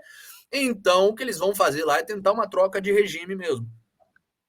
E tem um fator também secundário, mas que não pode ser negligenciado, é que assim como aqui no Brasil tem o revanchismo petista para cima de todo e qualquer eventual ou ex-aliado, ou desertor, ou mesmo inimigo político declarado, então perseguindo cada um em uma das instâncias, nos Estados Unidos, imagino que o processo parecido também esteja acontecendo. Eles não vão perdoar as boas relações, o Deep State e os democratas não perdoam as boas relações que o Netanyahu teve com o Trump, em especial. Sim, de fato. A única coisa que eu acho questionável nessa estratégia é que o Mossad, de fato, é cabuloso. Assim, o serviço de inteligência, o Mossad não é a BIM, que você chega, a Victoria Nuland chega, a CIA bota uma banca e os caras contribuem para um golpe de Estado. O Mossad não é a inteligência francesa, sabe, que faz qualquer porra que a CIA pedir, não é o MI6. O Mossad, de fato, é uma inteligência que está ali operando todo dia, um pessoal competente na medida em que funcionário público de serviço de inteligência é competente. Não vai ser tão fácil para os Estados Unidos ficar trocando regime no Israel, não. Os caras são cabulosos. Então, esperamos que eles tentem, vamos esperar, a minha esperança, pelo menos, é que eles tentem e fracassem e venha isso à tona, o pessoal joga a merda no ventilador, saia por aí que os Estados Unidos está tentando fazer mudança de regime em Israel, porque pelo menos vem a público essa prática deplorável deles, que todo mundo já sabe que acontece, só que ninguém prova, porque até agora eles não mexeram com ninguém que de fato tem uma inteligência cabulosa, a não ser China e Rússia. Só que ninguém no Ocidente confia no que a China e na Rússia falam, por razões óbvias, por razões justas, porque são duas ditaduras, mas a hora que você tiver alguém como Israel falando, porra, tá certo que a mídia ocidental vai passar pano, vai dizer que Israel é um país de extrema direita, e que o Netanyahu isso e aquilo e ali, que a Mossad é o novo símbolo do neofascismo neoliberal, mas algumas pessoas, pelo menos, vão ser convencidas, né? Ok. Mas até que ponto, eu tenho agora uma pergunta nessa, assim, até que ponto existe uma relação estreita entre Netanyahu e a Mossad? Sabe, eles são, assim, no não sentido existe, de que eventualmente não existe. Mas não existe uma hegemonia política dentro da Mossad que nem existe na CIA, sabe? A Mossad, de fato, não tem posicionamento político. Os caras são muito focados em não deixar Israel ser tomada por kebab. E para isso eles não podem se dar o luxo de ficar derrubando o presidente, tirando o presidente. Eles têm um recrutamento de uma população muito menor que nos Estados Unidos, porra, a CIA recruta num pool de 300 milhões de pessoas. Quantas pessoas tem Israel? Israel Population. Israel tem nem 10 milhões de pessoas. Quer dizer, a Mossad é feita do povo mesmo. Você não tem tanto essa seletividade ideológica que nem você tem dentro. Então não é como se o Netanyahu tivesse com a Mossad a relação que o Putin tem com a FSB, onde de fato ele manda na porra da FSB, porque ele foi o cara que reestruturou a FSB e afins. Mas o Mossad tem apoiador, o Mossad, o seu Mossad lá, o Netanyahu tem apoiadores e gente honesta na medida em que funcionário público de serviço de inteligência é honesto, existem o suficiente dentro da Mossad para impedir esse tipo de movimento safado. Então, estudos de casos bem interessantes em comparação ao que são as histórias dos serviços secretos, ao menos por enquanto, né? Porque a tendência dos serviços secretos é eventualmente se degenerarem, porque veio a ser a CIA. Que a ABIN nem se degenerou, ela já nasceu corrompida, né? Ela já nasceu como um suco de um outro projeto. Mas, enfim, tem até uma outra história que a gente pode também, no futuro, a gente vai falar amanhã de teoria crítica, escola de Frankfurt e afins, a gente pode falar um pouco sobre a história do serviço secreto do século XX, sobre Deep State se formando no século XX. De fato, podemos fazer um episódio especial sobre isso. Aliás, pessoal que está assistindo que não sabia, o Lucas acabou de lembrar, que amanhã temos episódio especial, inauguração de quadro novo, e ao invés de notícias, a gente vai contar um pouquinho da história da teoria crítica. Então, se vocês têm dúvidas quanto a isso, tem a teoria crítica de raça, teoria crítica de gênero, o Horkheimer, Adorno, vamos jogar um pouquinho ali de neomarxismo junto, Foucault e afins, explicar de onde é que veio essa porra, como que se instaurou essa bagaça, como que funcionam, como pensam, onde vivem, o que comem e afins. Se você tem dúvidas, se você gostaria de conhecer mais a respeito disso, aparece aí amanhã, que ao invés de notícia, a gente vai ter história. Mas, saindo de Israel, vamos para o Brexit de Schrödinger.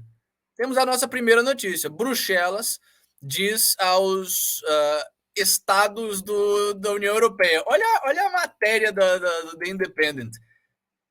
Eu me lembre, a União Europeia tem países, né? Não tem estados, mas os caras já estão começando essa narrativa ali, já estão começando de pouquinho em pouquinho a tratar a União Europeia como um país e os países da União Europeia como estados.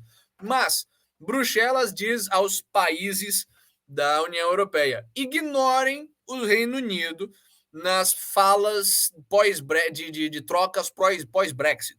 O que aconteceu? Caso você vive do lado embaixo de uma pedra, o Brexit aconteceu. Você teve uma eleição no Reino Unido há uns anos atrás, foi quando 2016 essa bagaça, onde o cidadão do Reino Unido decidiu que eles não queriam mais fazer parte da União Europeia. O Reino Unido sempre teve essa relação mais ou menos com a União Europeia, porque eles sempre foram culturalmente distintos da Europa continental, sempre foram um pouquinho melhor que a Europa continental. Então, por exemplo, eles nunca fizeram parte da zona do euro, sempre mantiveram a sua moeda, escaparam da porra da crise ali do euro por causa disso. Eles sempre tiveram uma relação mais salutar, mais higiênica com o resto da Europa. E a população, percebendo que estavam perdendo a sua soberania, que quase 2/3 de todas as leis que estavam em vigor no Reino Unido tinham vindo de Bruxelas e não tinham vindo do parlamento inglês, achando isso um absurdo, como é uma violação da soberania nacional, votaram por sair da União Europeia. Ok. Quando isso aconteceu, quais foram os resultados concretos disso? O Brexit ia ser um processo gradual. Você não consegue simplesmente pegar todas as regulamentações que estão regendo o funcionamento das relações do Reino Unido com o resto da Europa e jogar no lixo do dia para a noite. Então, eles continuaram agindo e sendo regidos pelas legislações antigas, fizeram algumas mudanças pontuais, digamos, de urgência, e em breve, se eu não me engano, no começo do ano que vem, eles já não vão mais ter nenhuma regulamentação europeia. Ou seja, eles já vão terminar de jogar fora todas as regulamentações comerciais que vêm da União Europeia. e que vem desse período do Reino Unido fazendo parte da União Europeia. O que o Rishi Sunak, o governo britânico, fez em preparação para isso? Saiu contactando todos os países da União Europeia de forma individual, falando, Polônia, e aí, seguinte, a gente vai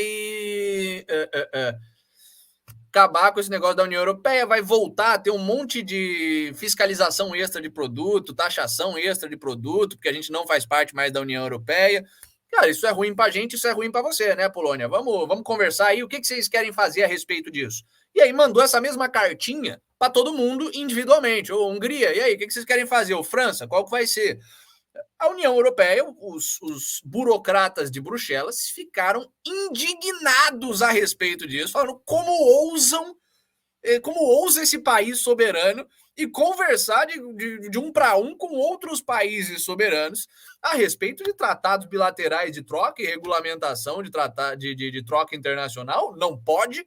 Nós somos a Europa, o Parlamento Europeu é que manda nessa porra. Você não pode ir ao redor do Parlamento Europeu para conversar com esses países. Leia-se entre os parênteses nas entrelinhas, porque esses países não são mais soberanos, são estados do grande país que é a União Europeia. Então, assim, você não pode chegar, o Reino Unido não pode chegar e fazer um acordo com a Bahia. Ele tem que fazer um acordo com o governo federal brasileiro. Essa foi a resposta dos burocratas malditos da União Europeia. E o que eu acho incrível é que sempre venderam, eu vi isso em ensino fundamental e médio, você vê isso nas apostilas de relações internacionais da vida, a União Europeia com um acordo de livre comércio, né? Pois é. Só que é um acordo de regulamentação comum do comércio, né? Você vê como não dá para confiar em professor nessa bagaça. A não ser nos professores do liceu, olha só, propaganda gratuita. Mas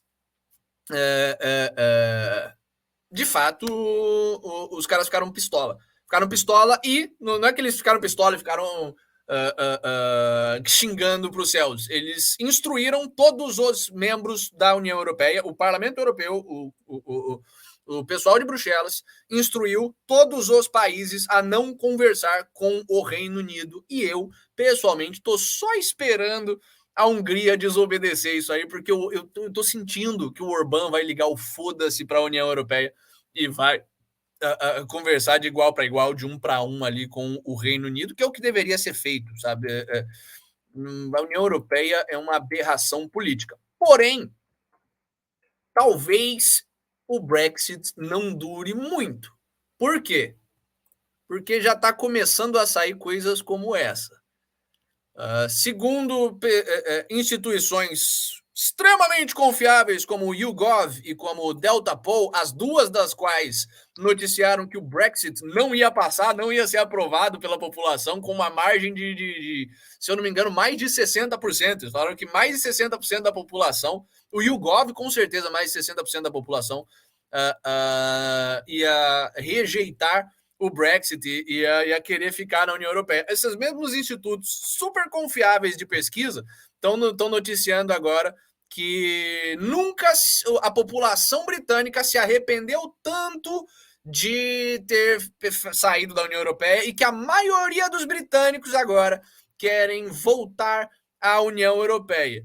Cara, como alguém que morou no Reino Unido, conhece gente que está morando lá, de esquerda, de direita, visita aquilo ali com uma frequência relativamente ok, a cada 2 ou 3 anos eu estou passando por lá, e estive lá da última vez, ano passado, naquela viagem que eu fiz pela Escócia e pelo norte da Europa ali. Isso é mentira, sabe? O que você vê conversando com gente em boteco, conversando com o taxista, que é um ótimo teste para fazer, conversando com o cidadão, é que o cidadão médio tá puto com o progressismo, tá puto com a União Europeia. Você tem um monte de vídeo vindo a público de funcionário público do Reino Unido pistola com o cenário de hiperregulamentação e de progressismo do governo. Então, assim, se tem uma coisa que esse pessoal não quer é voltar para a União Europeia e readotar essa cultura progressiva, progressista. Só que, por que isso é relevante? Por que essa notícia é relevante? Porque a gente sabe, a gente já teve vários exemplos ao longo desses últimos anos, desde a eleição do Biden com 81 milhões de votos, com um número recorde, com mais votos do que o Obama teve, que a esquerda globalista se especializou em fraudar a eleição. Isso já aconteceu nos Estados Unidos, isso já aconteceu no Brasil, isso já aconteceu na Alemanha. Coisa, né? E aquela coisa, eles usaram, assim como sempre usam esses países, usaram Ucrânia, usaram Brasil como laboratórios para testar isso e depois estão aplicando nos seus próprios países, sabe? Até a própria questão, assim, eu olho com bastante ceticismo, sabe? Por mais que a Lava Jato tenha dado aquela lavada na alma, sabe? A Lava Jato só aconteceu até onde o Deep State americano permitiu que acontecesse, sabe? Aí foram testando, deixa ali, libera espaço. Tem o cara aí que fala assim, tá ok, vamos deixar ali ver o que aparece. Aí não pesaram bem, viram que ele acabava sendo muito bom ali com o pesadelo do Deep State americano pelo Trump. Aí não deixa, corta esse cara de uma vez aí. Não dá para deixar o Brasil sozinho, a gente tem que intervir direto, a gente tem que resguardar a democracia, sabe? Pois é. E aí fazem intervenção, sabe? Esses países Ucrânia, Brasil, etc., sempre foram laboratórios de testando essas políticas falidas aí e que depois eles refinam e repassam nos seus próprios países, sabe? O próprio Estados Unidos passou por esse processo, depois replicou no Brasil a própria questão da Ucrânia e agora eles estão replicando, agora já aprenderam como que eles fazem psyops, pegam e lançam informação da própria mídia para fabricar um factoide, modelar a opinião pública. E se não casa com a opinião pública, pelo menos assim, não, mas é que os veículos dizem, a gente pautou no veículo de imprensa, essa parceria entre imprensa e ações arbitrárias do judiciário. Instituto de pesquisa e afins, é fabricação de narrativa. A gente tá vendo aqui no Brasil, sabe? Uma reportagem do Estadão vira base para uma denúncia da Procuradoria-Geral da República, sabe? Para denunciar Bolsonaro por omissão de número de vacina. Isso é uma reportagem para o Estadão. Não, então vou usar como materialidade de prova. Sim, então o que a gente sabe é que sempre antes da eleição fraudada, você tem essas pesquisas fraudadas ali de que o pessoal tá a favor disso aqui, hein? Você sai na rua conversando com estranhos, ninguém tá a favor daquela bagaça, o pessoal tá se manifestando contra, que nem a gente viu no Brasil, sabe? Você vai ter manifestação pró-Bolsonaro, 7 de setembro, a população na rua, milhões e milhões de pessoas. Manifestação pró-PT, meia dúzia de gato pingado ali que não lotam a porra do estádio, mas a mídia tá ali, os institutos de pesquisa estão ali para corroborar a fraude. A gente tá vendo isso acontecer ao vivaço em Israel e se preparem porque isso vai acontecer no Reino Unido, ou pelo menos vão tentar, e acho, aliás, tenho 90% de certeza que vai acontecer, porque o Reino Unido não é um país, ao contrário de Israel, que tem um serviço de inteligência preocupado com a sua soberania e afins, o Reino Unido não tem, sabe? É um pessoal que está se autodestruindo há muito tempo. O TNS está falando que a informação que recebi agora é muito boa, assustador, mas é muito boa. Preciso verificar os detalhes. O resumo é esse. O Rufus sabia que ia levar o golpe no Catalacticos, mas teve que deixar o inimigo agir para provar. Não tem mais Rufus, cara. O Rufus está morto aqui atrás dessa cortina preta. Aqui, não tem mais. Tem mais. E aí? Não foi golpe, foi crime. Foi crime. E aí? Essas cortinas pretas que a gente tem aqui é uma simbologia, porque a gente é que nem tribo, a gente sacrifica e honra aqueles que a gente sacrificou. Então por isso que a gente bota a cortina preta de luto. Ali atrás está o Rufus e vocês estranharam que o Piuí deu uma sumida? É porque o Piuí tá aqui. Pois é, o Piuí tá aí atrás também. Mas enfim, em breve o Rufus está de volta. O Rufus tá por aí. Ele às vezes some, ele às vezes é preso, não sei. Então, brincadeira, o Rufus está com o namorado dele viajando. Mas vamos às nossas próximas notícias, nosso último bloco de notícias, falar um pouquinho sobre a degeneração americana.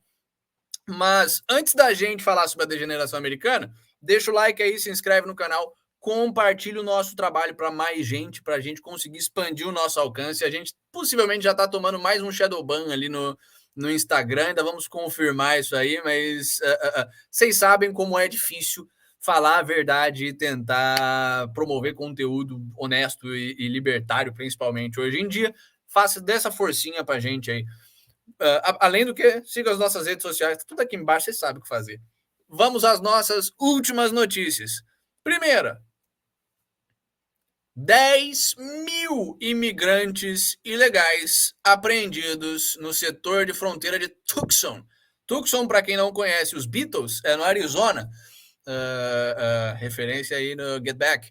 Mas 10.000 imigrantes ilegais apreendidos. Pô, 10.000 no ano? Não. 10.000 no último mês? Não. 10.000 na semana passada. 10.000 Juans, 10.000 mexicanitos na semana passada tentando entrar só no Arizona e só dos que foram apreendidos.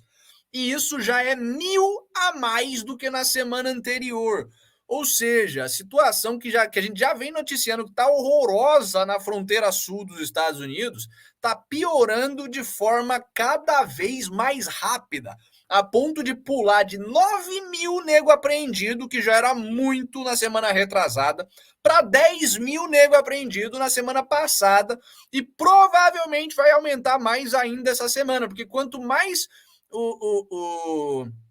a América Latina entra em colapso, mais nego tá fugindo. E ao mesmo tempo, o governo Biden tá ali querendo eleitor novo, querendo pegar bárbaro que eles possam cooptar para o sistema de seguridade social. Então eles estão sucateando de propósito a fronteira. A gente já viu que na semana passada que o governo Biden está processando o Greg Abbott, o governador do Texas, porque ele está colocando barreiras nos rios, na fronteira aquática que o Texas tem com o México. Então, assim, essa é a ajuda que o governo federal está dando para os governos estaduais. Como é que se diz? Os governos estaduais controlarem as fronteiras. Além disso, os caras estão pegando droga pra caralho. Isso é ruim, mas assim, a maioria dessas drogas é fentanil, aquela droga que é usada para falsificar heroína e que te mata o pessoal de overdose, além de ser muito mais viciante que heroína, arma, metanfetamina, o caralho a 4, a fronteira está um caos. Ok, temos isso. Temos também o repórter da ABC, que foi um dos responsáveis por demonstrar que a Pizzagate era mentira, agora foi pego sendo pedófilo. Mais um dos muitos casos dessas figuras públicas da esquerda ligadas ao Deep State, ligadas à narrativa oficial, que vem a público o tempo inteiro falar: parem com isso, parem de teoria da conspiração, não existe nenhum tipo de tráfico sistemático de crianças, não existe um círculo de pedófilos em posições de poder na política ocidental, isso é coisa de maluco da internet. Pois é, mais um desses caras é pego sendo um pedófilo de merda. Dessa vez, há pouco tempo atrás, a gente mostrou um governador não, um deputado, se eu não me engano. Deixa eu ver se o cara. Ele era deputado ou era senador? Deixa eu ver aqui.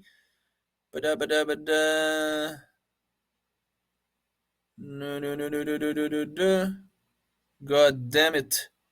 Não estou achando o nome do maluquinho, mas enfim. O Pizzagate. Enquanto eu vou explicar, enquanto eu acho a posição do cara para vocês. E o nome dele eu esqueci também. Mas.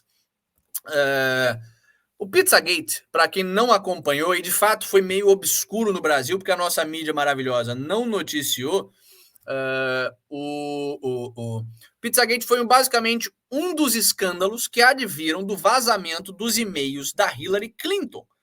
Para quem não lembra, há um tempo atrás, o Trump massacrou a Hillary com isso nos debates presidenciais.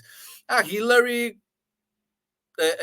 usou o e-mail pessoal dela para falar um monte de coisa que era sigilosa. Você teve, como o e-mail era o pessoal dela, não era um e-mail ali do serviço secreto da presidência americana que passa, tem servidores específicos, tem todo um monte de protocolo de segurança.